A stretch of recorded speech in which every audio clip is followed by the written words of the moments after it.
Hi, நம்ம இந்த study with சென்னையில் நம்ம என்ன பார்க்க போகிறோம் அப்படின்னா குரூப் 2A ஸ்டடி பிளான் அதெல்லாம் தான். ஸோ நம்மளுக்கு ஜூலை 1 to செப்டம்பர் 13 வரைக்கும் 75 டேஸ் இருக்குது. ஸோ இந்த 75 டேஸில் என்னோட சேர்ந்து நீங்களும் ஜேர்னி பண்ணுங்கள். நம்ம வந்து ஒரு ஸ்டடி பிளானோட நம்ம இதை கண்டினியூ பண்ணுவோம்.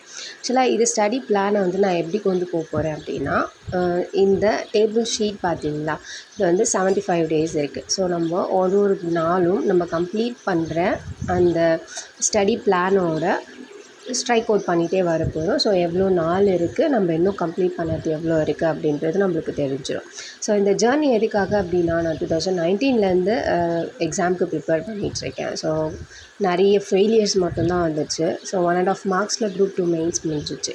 ஸோ இதை எப்படி நான் கொண்டு போகலாம் அப்படி இருக்கிறேன்னா, ஸோ இந்த வாட்டி கண்டிப்பாக நம்ம வேலை வாங்கியே ஆகணும் அப்படின்ற ஒரு இதில் தான். ஸோ நெக்ஸ்ட்டு என்னென்னு பார்த்தீங்கன்னா சிலபஸ். ஸோ நம்மளுக்கு ஃபஸ்ட்டு வந்து சிலபஸ் தான் தேவைப்படுது. ஸோ இந்த சிலபஸ் நான் வந்து எழுதி வச்சுட்டேன், டீகோட் பண்ணியாச்சு. ஸோ பிரிண்ட் அவுட் எடுக்கணும்னு எடுத்துக்கலாம். நம்ம எழுதுறது வந்துட்டு நெக்ஸ்ட்டு என்ன இருக்குன்றதை நம்மளே தெரிஞ்சுக்கிறதுக்காக தான். ஸோ நான் இதை வந்துட்டு ஃபுல்லாகவே எழுதியாச்சு. ஸோ யூனிட் 3, 4 இந்தியாவின் வரலாறு, ஸோ இந்தியாவின் ஆட்சியல், அதுக்கப்புறமா வந்து 6 பார்த்தீங்கன்னா இந்திய பொருளாதாரம், 7 பார்த்தீங்கன்னா இந்திய தேசிய இயக்கம், ஸோ 8 பார்த்திங்கன்னா தமிழ்நாடு வரலாறு, அதுக்கப்புறமா 9th பார்த்திங்கன்னா தமிழகத்தின் வளர்ச்சி நிர்வாகம், ஸோ 10th வந்து எப்பவும் போல் ஆப்டிடியூட் தான். ஸோ இந்த சிலபஸ் வந்து நம்ம எப்படி கொண்டு போக போகிறோம் ஸ்டடி பிளான் அப்படின்னு பார்த்தீங்கன்னா, மொத்தமாக நம்மளுக்கு 75 டேஸ் இருக்குது. ஸோ ஜூலை 1 வந்து நம்ம 3 இதுவுமே கொண்டு போகணும். ஒரு நாளைக்கு ஒரு சப்ஜெக்டை ஸ்கிப் பண்ணுற மாதிரி இல்லாமல் தமிழ், மேக்ஸ் அண்டு ஜிகே இது 3மே நம்ம கொண்டு போகிற மாதிரி தான் இருக்குது. ஸோ நான் ஜூலையில் எப்படி வந்திருக்கேன்னா, ஒரு ஆஃப் சிலபஸில் வந்து பாதி வந்து கம்ப்ளீட் பண்ணுற மாதிரி தான் இருக்குது. ஸோ நம்ம எல்லா நாளுமே வந்துட்டு கரெக்டாக கம்ப்ளீட் பண்ணிகிட்டே வர முடியாது இல்லையா?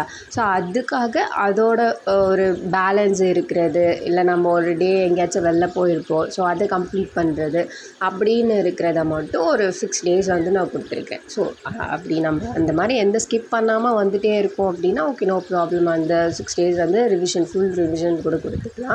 இன்கேஸ் நம்ம ஸ்கிப் பண்ணிட்டோம், இல்லை ஏதோ நம்ம படிக்கும் போது ஓவராக இருந்துச்சு, ஒரு 1 டேயில் சிலபஸ் எக்ஸ்ட்ரா இருந்துச்சு, நம்மளால் கவர் பண்ண முடியல அப்படின்னா அது எல்லாத்தையுமே நம்ம இந்த ஒரு 6 டேஸில் கொண்டு வந்து இது பண்ணிடலாம். ஸோ அப்புறம் ஆகஸ்ட்டில் ஒரு 20 டேஸில் ஆஃப் சிலபஸ் முடிஞ்சிடும். ஸோ பேலன்ஸ் வந்து இந்த ஒரு 50 டேஸில் வந்துட்டு நம்மளோட சிலபஸே கம்ப்ளீட் பண்ணுற மாதிரி தான் இந்த ஸ்டடி பிளானு. ஸோ அதுக்கப்புறம் பேலன்ஸ் இருக்கிற 25 டேஸ் வந்து நான் டெஸ்ட்டு மட்டுமே ரிவிஷன் டெஸ்ட்டு அந்த மாதிரி பிளான் பண்ணியிருக்கேன். ஸோ என்னோடய ஸ்டடி பிளான் இப்படி இருக்குது. ஸோ உங்களுக்கு எது கன்வீனியண்ட்டாக இருக்கோ அந்த ஸ்டடி பிளானை நீங்கள் போடுங்க. இந்த 75 டேஸ் நம்ம ஒன்றா ஜேர்னி பண்ணுவோம். இந்த வாட்டி நம்மளோட பெஸ்ட்டு கொடுத்து நம்ம இந்த டைம் கண்டிப்பாக வேலை வாங்கியே ஆகணும். ஸோ என்னோட சேர்ந்து நீங்களும் ஜேர்னி பண்ணுங்கள். உங்களுடைய ப்ளஸ் அண்ட் மைனஸை வந்துட்டு கமெண்ட் பண்ணுங்கள். அதே மாதிரி உங்களோட ஃப்ரெண்ட்ஸ் இந்த மாதிரி யாராச்சும் படிச்சிட்ருக்காங்கன்னா நம்மளோட சேர்ந்து அவங்களையும் கூப்பிடுங்க, ஷேர் பண்ணுங்கள். நம்ம இதை ஒரு குரூப் ஸ்டடியாகவே கொண்டு போவோம். டாடா.